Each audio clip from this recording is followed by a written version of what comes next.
Assalamu alaykum wa rahmatullahi wa barakatuh. This is much better. My glasses are okay, so this is much better. Alhamdulillah. Alhamdulillah, alhamdulillah, alhamdulillah, everyone. Welcome to day 12 of our gratitude healing practice journey. Alhamdulillah.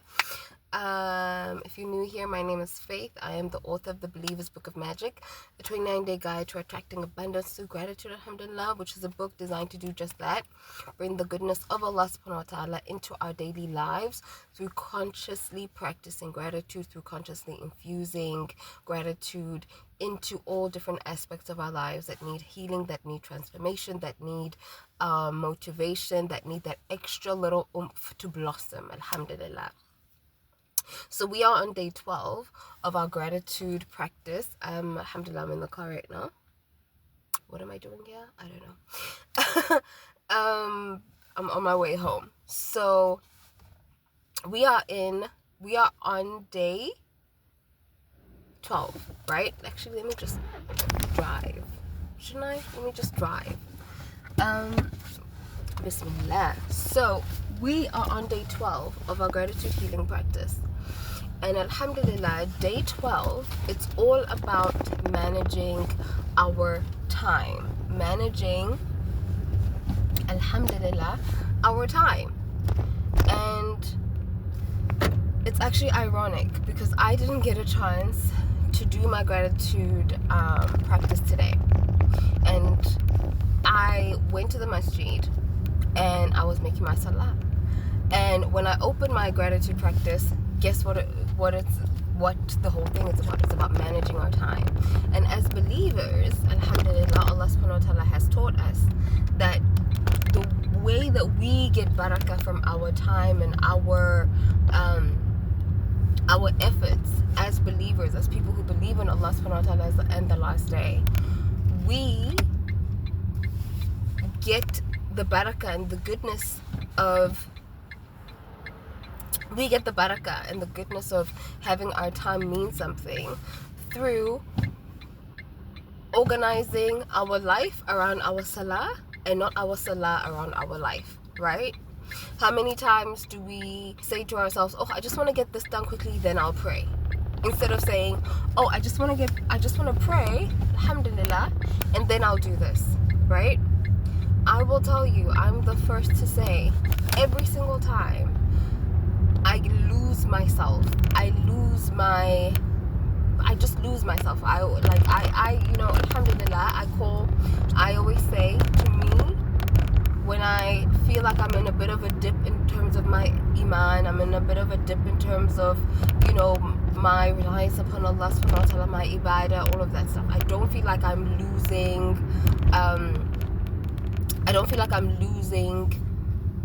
anything. But I feel like I'm losing myself. I feel like I'm not in touch with myself. I feel like I can't hear myself. I feel like I can't, and not necessarily myself. I feel like I'm losing that connection to Allah subhanahu wa ta'ala. I'm not hearing Allah subhanahu wa ta'ala. And by not feeling connected to my deep inner voice and my deep inner, being clear, knowing exactly where it is that I'm going, what I'm doing,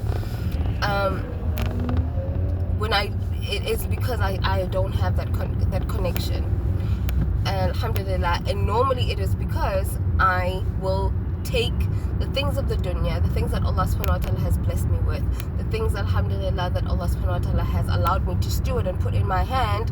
I would maybe take it and put it into my heart, or I will start getting anxious about certain things that I shouldn't be anxious about because it's not about me, right? I'll start making it about me when it's not about me, it's about Allah.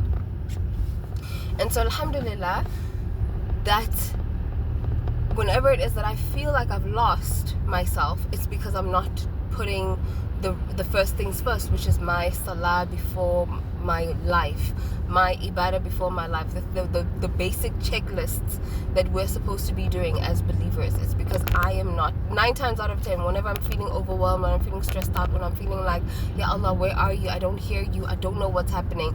It's because if I start to fix myself, if I start to fix my ibadah, my schedule, how it is that alhamdulillah I'm showing up for myself, for my family, in my ibadah, in my worship, that's when Allah subhanahu wa ta'ala opens doors for us, for me, alhamdulillah. So that is what day 12 is all about, beloved. I wish I was nice and, you know, in a nice and still place, but we're busy, we're living. So that is what day 12 is about, alhamdulillah. And day 12, it's the fundamental core issue of day 12 is to teach us that nothing should be more important than our worship of Allah subhanahu wa ta'ala. And yet, I took the wrong turn. Okay. Nothing should be more important than the worship of Allah subhanahu wa ta'ala, right? Nothing should ever be more important than the worship of Allah subhanahu wa ta'ala. But beyond that, if you have things that are important in your life, if you have a mission, right, whether it be in terms of your job, projects, whatever it is, if you have something that is important in your life and you decide, even if it's something for the deen, right, something for fisabilillah, something in terms of charity, whatever it is, if you put that ahead of your life, of your salah, if you put your activities, things that you're doing in your life, in your world, in your dunya, ahead of the things that Allah subhanahu wa ta'ala has made incumbent upon you, hardly any success is ever going to come to that, right? And I've seen it in my life. I've seen it, and it's almost like I never learned the lesson, right? How many of us are in corporate environments or in corporate situations where it's all fun and games until you make it a point that you're a Muslim and you perform your salah and you want, alhamdulillah, to be seen as such, right? How many times, not even that you want to be seen as such, but you want to uphold your salah, you want to uphold the things, you just want to do what you have to do, right? And keep and maintain your faith.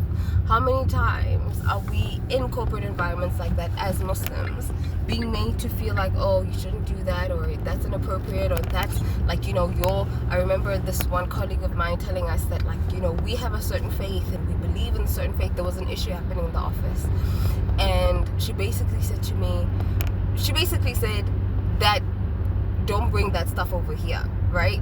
And it was a matter about truth telling and upholding the truth and like following the right procedures and ensuring that everybody's doing what they're supposed to be doing. It was basically a matter of justice. And she basically said, well, you know, we come from a certain religion, we come from a certain belief, we come from a certain way of thinking and feeling. You can't expect that to be here. And I'm like, okay, well, of course not. Of course I'm not going to expect people who are non-Muslims to understand the depths of being a Muslim, to live like that. Of course not. But what I do expect is, regardless of religion, regardless of creed, regardless of whatever, that we are all trying to be aligned with the truth, aligned with what is right, aligned with bringing goodness to our organizations, ourselves, our families, etc. That is what it is that I want to be working towards. No matter the environment that I'm in, that is my mission. That's always my intention, to bring goodness, alhamdulillah. And alhamdulillah, Allah always enables us to do so. But I said that to her, and she was basically like, girl, that's you save that for Fridays. She basically said, save that for Fridays, save that for Jumu'ah. This right here, we're not doing all of that. But we as Muslims, we as believers, as people who love Allah subhanahu wa ta'ala, we know that at the core of it, we should never fear anything other than Allah. I love this quote by Ali radiallahu anhu. He says,